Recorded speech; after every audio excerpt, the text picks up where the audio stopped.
अभी next question है अनिल चंडक जी का, वो आप पूछो। बताइए कि गुरुवार को पीला वस्त्र क्यों पहनते हैं? हाँ, गुरुवार यानी गुरु, तो गुरु यानी ज्ञान, और ज्ञान का कलर है पीला। अभी आप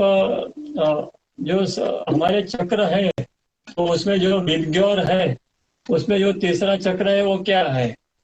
विद्योर में नीचे से लिखो रेड और ऑरेंज और येलो। तो ऑरेंज और येलो दोनों ज्ञान के प्रकाशक हैं। तो जिसका भी लेकिन येलो कलर आ जाता है, उसके ऑरा में सबसे ज्यादा ये येलो कलर जब आता है, तब उसमें ज्ञान का प्रकाश प्रस्फुटित हुआ, ऐसा जो त्रिकाल ज्ञानी होते हैं वो देख लेते हैं। वो उस ऑरा येलो सबसे ज्यादा हो गई है। कभी कभी वो गोल्डन येलो हो जाती है। जब गोल्डन येलो हो जाती है तो बहुत ज्यादा प्रबुद्ध व्यक्ति वो हो जाती है। कभी कभी कोई भी गुरु स्थान में आप जाओ तो साइंटिफिकली जब किसी ऑरा स्कैनिंग मशीन से देखा जाता है तो भी मालूम पड़ता है कि यहाँ पर कौन सी ऑरा चल रही है। तो ये कभी कभी गोल्डन ऑरा और येलो ऑरा भी दिखती है। तो ये yellow colour is of Guru, it's of wisdom. तो जब सद्बुद्धि का प्रकाश होता है, व्यक्ति प्रबुद्ध हो जाता है, तो उसका कलर येलो होता है। और ये येलो कलर पहनने भी हमें वो प्रकाश, वो ऑरा प्राप्त होती है। यदि हम 7 वार के कलर्स देखें तो सोमवार, मंगलवार, बुधवार, ऐसे अलग अलग वार के अलग अलग कलर हैं। सोमवार को शिव का वार समझते हैं, तो सफेद कलर के वस्त्र पहनो, तो आपको शिव जी का कल्याण, जो कल्याण वृत्ति है, वो हमारे में ज्यादा प्रस्फुटित होती है। मंगलवार गणपति जी का वार है और उनका कलर लाल है। तो जब हम लाल वस्त्र पहनते हैं तो फिर हमारे अंदर साहस की वृत्ति पैदा होती है, जो कि क्षत्रियों में, जब पहले के जमाने में क्षत्रिय लोग लाल कलर की पगड़ी पहनते थे। तो क्यों उसको केसरिया पगड़ी बोलते थे, आपको तो पता होगा अनिल चांडा की। तो ये केसरिया और लाल कलर साहस का प्रतीक है, शौर्य का प्रतीक है, करेज का प्रतीक है, जो कि क्षत्रिय लोगों के लिए, मिलिट्री में जो लोग रहते हैं उनके लिए बहुत फायदेमंद होता है। और कुछ हद तक मिलिट्री का आप गणवेश देखो, उनका आप जो भी कपड़े देखो तो वो भी लाल के बराबर होते हैं, ज्यादातर वो लाल ही होते हैं। तो इस तरह से कलर के मुताबिक हमारा कार्य भी होता है, हमारा मन भी होता है, हमारी वृत्तियां भी होती है। फिर बुधवार, तो बुधवार जिसको बुद्धि ज्यादा चाहिए और लेकिन बैलेंस्ड बुद्धि, तो वो ग्रीन कलर का कपड़ा बुधवार को पहन सकता है। तो उस तरह से बुध हमारा बलवान होता है। जिसका बुध बुध कमजोर हो उसे भी ग्रीन कलर के कपड़े पहन सकता है, तो उसका बुध बलवान हो सकता है। फिर गुरुवार तो अभी जैसा बताया, येलो कलर के कपड़े पहनो, तो आप में सद्बुद्धि जागृत होने का पूरा चांस रहता है। और फिर शुक्रवार, तो शुक्रवार यानी पिंक कलर, ब्लूइश कलर।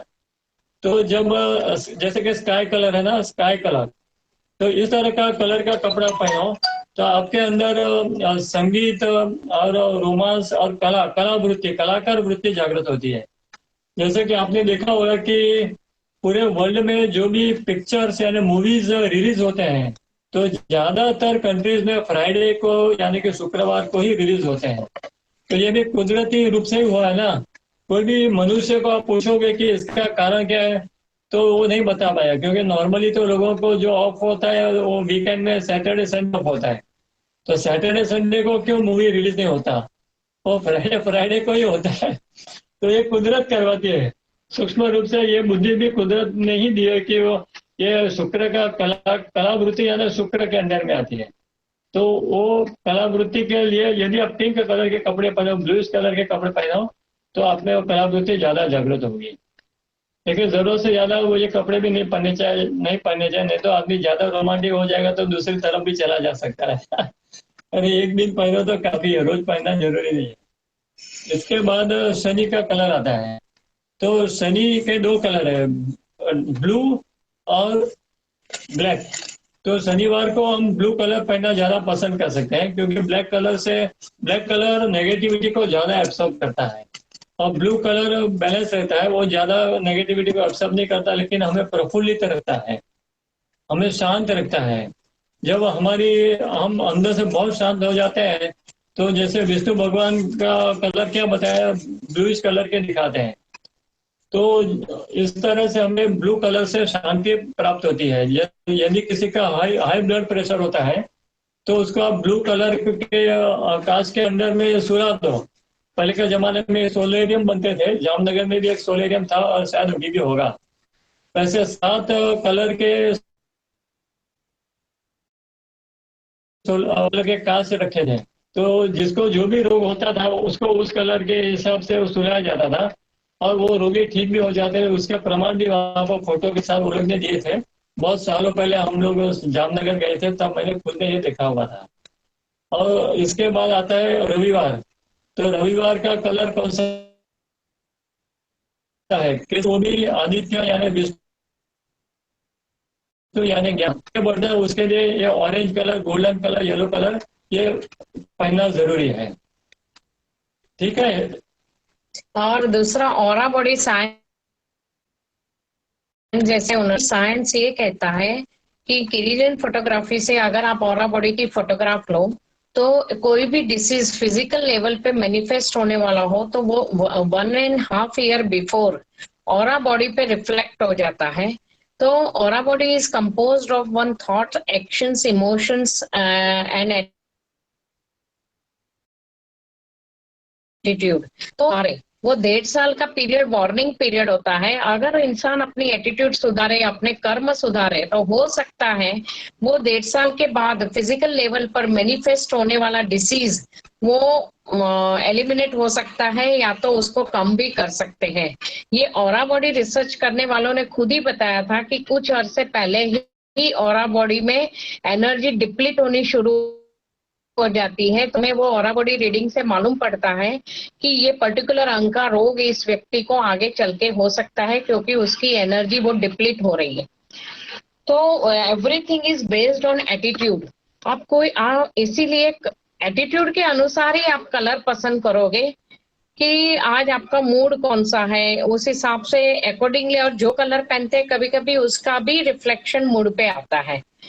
तो एटीट्यूड के लिए मैं आपको एक बेस्ट एग्जांपल दूंगी कि जीवन का मेन कार्य है राइट एटीट्यूड डेवलप करना। हम सिचुएशन को किस तरह इवेल्युएट करते हैं, उस हिसाब से हमारी एटीट्यूड रिफ्लेक्ट होती है।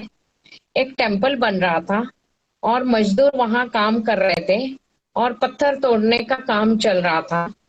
तो एक जिज्ञासु वहां गया और उसने देखा कि काफी मजदूर लगे हुए थे, धूप का टाइम था, पत्थर तोड़ रहे थे, हार्ड मजदूरी कर रहे थे, और उसमें एक मजदूर गुनगुना रहा था। तो इसको बड़ी खुशी हुई। तो वो पहले तो दूसरे मजदूर के पास गया जो बहुत थका हारा बैठा था। तो उसको बोला कि आप क्या कर रहे हो? तो बोले क्या करे साहब, पत्थर तोड़ना नसीब में लिखा है, पत्थर तोड़ेंगे, दिन भर ये मजदूरी करेंगे, तभी जाके थोड़े पैसे मिलेंगे तो रोटी और नमक खा पाएंगे, या रोटी और प्याज खा के पेट भरेंगे, यही भाग्य में है। तो क्या कर सकते हैं, हमारे पास कोई ऑप्शन नहीं है। फिर इसके आगे वो दूसरे मजदूर के पास गया जो थोड़ी दूर काम कर रहा था और थोड़ा रिलैक्स लग रहा था। तो बोले आपको कैसा लग रहा है?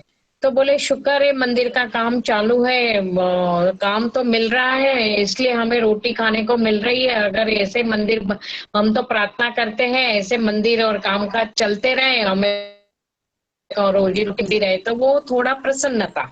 वो जो फिर वो गया वो तीसरे मजदूर के पास जो गुनगुना रहा था और काफी खुश था। तो बोले क्या कर रहे हो? तो बोले मैं तो बहुत खुश हूँ कि मैं जो पत्थर तोड़ रहा हूँ वो पत्थर से मेरे इष्ट का मंदिर बन रहा है।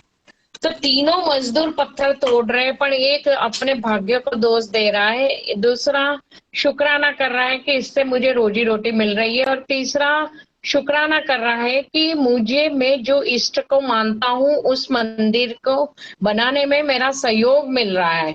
तो काम एक ही है। देखो तो तीनों की हार्डशिप है, पर जीवन देखने का या कर्म के प्रति देखने का उनका नजरिए में कितना फर्क है, बस यही जीवन जीने की कला है।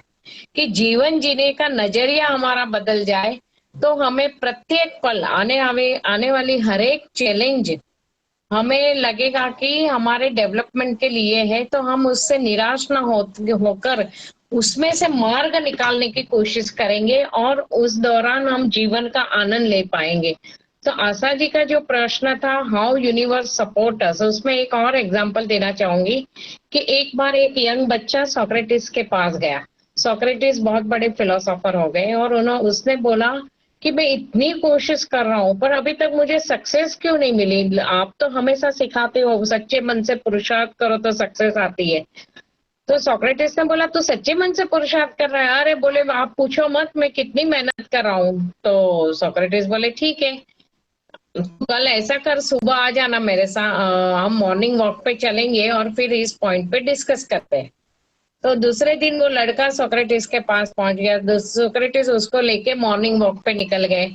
वॉक करते करते दोनों डिस्कस करते करते रास्ते में एक नदी आई। सोक्रेटिस काफी फिजिकली स्ट्रांग थे, उन्होंने अचानक उस बच्चे को धक्का दिया और वो नदी में जाके गिरा और ऊपर से सोक्रेटिस ने उसको मुंडी पकड़ के पानी में पूरा डुबोया और ऊपर से मुंडी पकड़ के रखी। वो बहुत छटपटाने लगा, इतना जोर से छटपटाया कि वो पावरफुल सोक्रेटिस के हाथ को भी उसने हटा दिया और मुंह बाहर निकाल के उसने डीप सांस ली।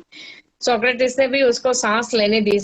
वो पूरा सांस लेने के बाद रिलैक्स हुआ तो सोक्रेटिस ने बोला अभी मैंने तेरी मुंडी पानी में डुबोई थी तो तू क्या कर रहा था? बोले मैं सांस लेने के लिए छटपटा रहा था। बोले तू क्या सक्सेस के लिए तेरा पुरुषार्थ है वो इतनी छटपटाहट की तरह स्ट्रांग है क्या? वो चुप हो गया, बोले नहीं, इतना 100% तो मेरा पुरुषार्थ नहीं है। तो बोले तुझे फिर यूनिवर्स कहाँ से सपोर्ट करेगा, क्योंकि तेरा एक कदम भी इतना 100% नहीं है। तो I think Asha ji it is clear कि many time we feel that we are not getting divine support because somewhere हमारा एक कदम भी वो 100% इंटेंसिटी के साथ नहीं है। अगर हम पूरा 100% इंटेंसिटी के साथ कोई कर्म की शुरुआत करते हैं तो डेफिनेटली हमें वो सपोर्ट मिलना शुरू हो जाता है।